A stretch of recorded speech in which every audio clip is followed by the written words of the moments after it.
Peacemakers of Christo. உன் தோல்விக்கும் கஷ்டத்திற்கும் காரணம் யார் என்று தெரிந்தும் எதுவும் செய்ய முடியாமல் தவிக்கிறாயா?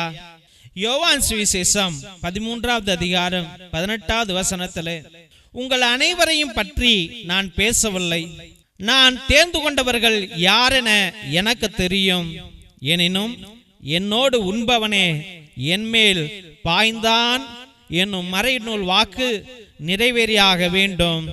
ஜெபிப்போம். என் நேச பிதாவே, கர்த்தவாகிய கர்த்தாவே, அந்நாளிலே தாவீது பெற்றெடுத்த மகன் அப்சலோன் ஆண்டவரே. அப்பா, தாவீது நேச மகனாக அப்சலோன் இருந்தான். ஆனால் அவனுடைய மைண்டையெல்லாம் ஆண்டவரே அவனுடைய நண்பர்களும் அவனோடு இருந்தவர்களும் அங்கு இருந்த அதிகாரிகளும் கெட்ட எண்ணம் படைத்தவர்களும் கெடுத்து விட்டார்கள் சுவாமி. ஆண்டவரே, தந்தைக்கு எதிராக மகன் எழ வைத்தார்கள். ஆண்டவரே, தந்தையை கொல்ல வேண்டும் என்றும் அவனுடைய ஆட்சியை அவன் பிடிக்க வேண்டும் என்றும் ஆண்டவரே சுயநலவாதியாக புத்தி கெட்டவனாக வாழ ஆரம்பித்து விட்டான் சுவாமி. அப்பாவுக்கு எதிராகவே போர் தொடுக்க ஆரம்பித்துட்டான் ஆண்டவரே. அப்பாவுக்கு எதிராகவே சதி திட்டங்களை தீட்ட ஆரம்பித்துட்டான் சுவாமி. ஏசப்பா, அதே போல இன்று புத்தி கெட்ட மனிதர்கள் இந்த உலகத்தில் ஏராளம் ஏராளம் சுவாமி. அப்பா, அண்ணனுக்கு எதிராக தம்பி கிளம்பி இருக்கிறான், அக்காவுக்கு எதிராக தங்கை கிளம்பி இருக்கிறார்கள். ஆண்டவரே, அம்மா அப்பாவுக்கு எதிராக பிள்ளைகள் கிளம்பி இருக்கிறார்கள், பிள்ளைகளுக்கு எதிராக அம்மா அப்பா கிளம்பி இருக்கிறார்கள். ஆண்டவரே, ஏசப்பா, சொந்தக்காரர்களுக்கு எதிராகவே சொந்தக்காரர்கள் சண்டையிட்டு கொண்டிருக்கிறார்கள் சுவாமி. ஆண்டவரே, கணவனுக்கு எதிராக மனைவியும் மனைவிக்கு எதிராக கணவனும் சண்டை போட்டு கொண்டிருக்கிறார்கள். எனக்கு பெரிய எதிரி இவன் தான், என்னோடு கூட பிறந்தவன் தான் என்று சொல்லுகிற உள்ளங்கள் ஏராளம் ஏராளம் சுவாமி. ஏசப்பா, இந்த பிள்ளைகளை எல்லாம் காணும்படியாக ஜெபிக்கிறோம் ஆண்டவரே. என்னோடு உண்பவனே என்மேல் பாய்ந்தான் என்ற வேத வசனம் இன்று ஒவ்வொரு குடும்பத்திலும் நிறைவேறி கொண்டிருக்கிறது, ஒவ்வொரு வயகராவிலும் நிறைவேறி கொண்டிருக்கிறது சுவாமி. ஏசப்பா, நீர்தான் இறங்கி வர வேண்டும் ஆண்டவரே. அப்பா, இந்த குடும்பம் உடைந்து போய் கிடக்கிறது ஐயா, இந்த உள்ளங்கள் உடைந்து போய் கிடக்கிறது ஆண்டவரே. இந்த குடும்பத்தில் பிளவுகள் ஏற்பட்டு கிடக்கிறது சுவாமி. ஏசப்பா, நீர் வாங்க ஆண்டவரே. இந்த குடும்பத்தை ரட்சிக்கும்படியாக ஜெபிக்கிறோம் ஐயா, இந்த குடும்பத்தை காக்கும்படியாக ஜெபிக்கிறோம் ஆண்டவரே. இயேசுவே, உடைந்து போன உள்ளங்களை பாரும் ஐயா, உடைந்து போன குடும்பங்களை பாரும் ஐயா. இவர்கள் என்ன செய்கிறார்கள் என்று தெரியாமல் ஆண்டவரை சொத்துக்களை அழித்து கொண்டோம், பேர்களை கெடுத்து கொண்டோம், நிம்மதியை இழந்து கொண்டோம், சண்டைகள் இட்டு கொண்டோம் வாழ்கிறார்கள் ஆண்டவரே. மாம்சம் அழிந்து போகும் சுவாமி. ஏசப்பா, மனிதர்கள் அழிந்து போவார்கள் ஆண்டவரே. ஆண்டவரே, அதை உணராத பிள்ளைகளாக இருக்கிறார்கள் ஆண்டவரே. அழிந்து போகிற ஆத்மாக்களை காணும்படியாக செபிக்கிறோம் ஐயா. ஆண்டவரே, மற்ற ஆத்மாக்களை அழிக்க வேண்டும் என்று ஆண்டவரே கெட்ட மனிதர்களை உமக்கு சமர்ப்பிக்கிறோம் சுவாமி. ஏசப்பா, அவன் தான் எனக்கு செய்யறான்னு தெரியும் ஆண்டவரே, என்னால ஒன்னும் செய்ய முடியலையாப்பா. என் புள்ள செய்யறான், கெட்டு போறான்னு தெரியுது, அவனை கண்டிச்சா செத்து போயிருவான்னு தோணுதே ஐயா. இயேசுவே, இங்க வாங்கப்பா, உம்முடைய பரிசுத்த திரு ரத்தத்தாலே இந்த பிள்ளைகளை கழுவும்படியாக ஜெபிக்கிறோம் ஐயா. இயேசுவே, உம் பிள்ளைகளை காணும் ஐயா. ஆண்டவரே, இறங்கி வாங்கப்பா. உம்முடைய பரிசுத்த ஆண்டவரே அந்த காயங்களின் நிமித்தம் இந்த பிள்ளைகளுக்கு புத்தி சொல்லுங்க ஆண்டவரே. ஏசப்பா, இந்த பிள்ளைகளை காக்கிற தேவன், மீட்கிற தேவன், வழிகாட்டுகிற தேவன் நீர் ஒருவர்தான் சுவாமி. என் குடும்பத்தை எதிர்த்து வருகிற எப்பேற்பட்ட சாத்தான்களாக இருந்தாலும், செய்வினை மாய மந்திர தந்திரங்களாக இருந்தாலும், ஆண்டவரே அயலானுடைய திட்டங்களாக இருந்தாலும், அவனுடைய சூழ்ச்சிகளாக இருந்தாலும், நம்முடைய பரிசுத்த திரு ரத்தமானது அகற்றி போடட்டும் ஆண்டவரே. இயேசுவே, பிள்ளைகளை ரட்சிக்கிற ஒரே தேவன் நீர்தான் ஆண்டவரே. எவனாலும் இந்த பிள்ளைகளுக்கு கீடு வரவே கூடாது ஆண்டவரே. இந்த பிள்ளைகளை நிறைவாக ஆசீர்வதிங்க ஆண்டவரே. உச்சந்தலையிலிருந்து உள்ளங்கால் வரைக்கும் ஆசீர்வதிங்க. இந்த குடும்பத்திற்கு நிம்மதியே கொடுங்க ஆண்டவரே. தேவையில்லாத பிரச்சனைகள் இந்த குடும்பத்தை அணுகாதபடிக்கு உம்முடைய இரத்த கொட்டைக்குள்ளாய் இந்த பிள்ளைகளை கட்டி காத்தருள வேண்டும் என்று ஜெபித்து அருமையான பிள்ளைகளை உம்முடைய பரிசுத்தமான கல்வாரி பாதத்திலே சமர்ப்பித்து ஜெபிக்கிறோம் எங்கள் ஜீவனுள்ள நல்ல பிதாவே. ஆமென், ஆமென், ஆமென். திருசிலுவை ஆசீர்வாதத்தை பெற்றுக்கொள்வோம். தந்தை ஆசீர்வாதத்தின் திருசிலுவை. திருசிலுவை உனக்கும் உன் குடும்பத்திற்கும் வெளிச்சமாய் இருக்கிறது.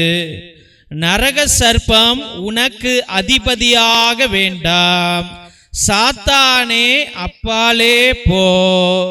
நீ கொடுப்பது தீது, நீயே அந்த நஞ்சை உட்கொள்.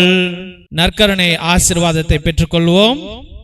எல்லாம் அல்ல இறைவன் தந்தை, மகன், தூய ஆவியார் உங்களையும் உங்கள் குடும்பத்தையும் ஆசீர்வதித்து வழி நடத்தி காத்தருள்வாராக.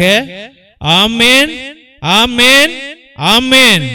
இயேசுவில் அன்பார்ந்த சகோதர சகோதரிகளே, முதலாய் உங்கள் அனைவருக்கும் எங்களுடைய மனமார்ந்த நன்றிகளை தெரிவித்துக் கொள்கின்றோம்.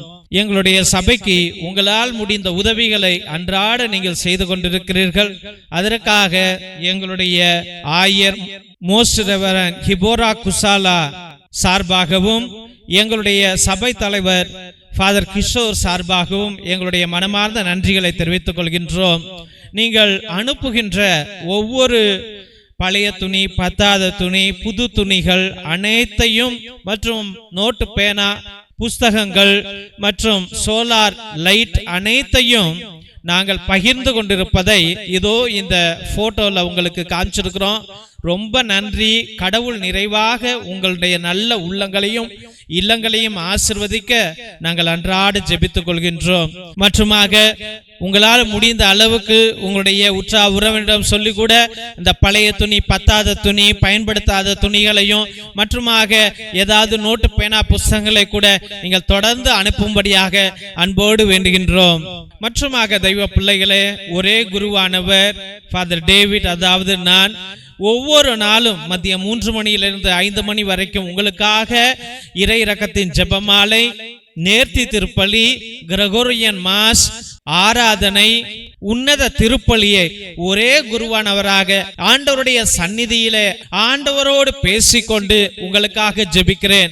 நீங்கள் கொடுக்கிற அந்த 100 ரூபாய்க்கு நியாயமான காரியங்களை நாங்கள் எங்களால் முடிந்த அளவுக்கு செய்கிறோம். அதனால தெய்வ பிள்ளைகளே, நீங்கள் அனைவரும் நேர்த்தி திருப்பலி, அதாவது உங்கள் விண்ணப்பங்கள் நிறைவேறவில்லை என்றால் 3 திருப்பலி, 5 திருப்பலி, 7 திருப்பலி, 9 திருப்பலி, 12 திருப்பலி, 21 திருப்பலி, 30 திருப்பலி, 33 திருப்பலி என்று நீங்கள் அர்ப்பணிக்கலாம்.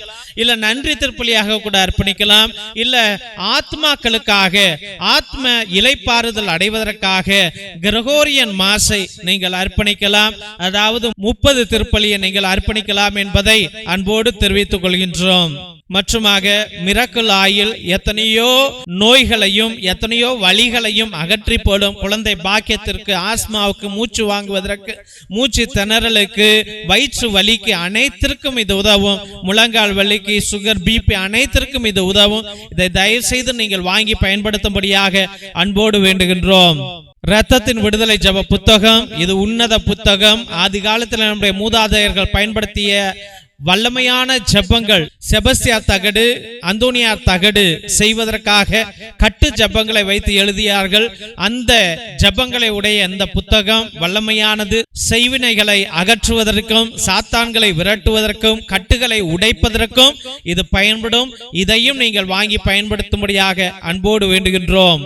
மற்றுமாக தெய்வ பிள்ளைகளே, இந்த சேனலை தயவு செய்து ஆண்டவருடைய ஊழியத்திற்காக நாங்கள் பயன்படுத்தி கொண்டிருக்கிறோம்.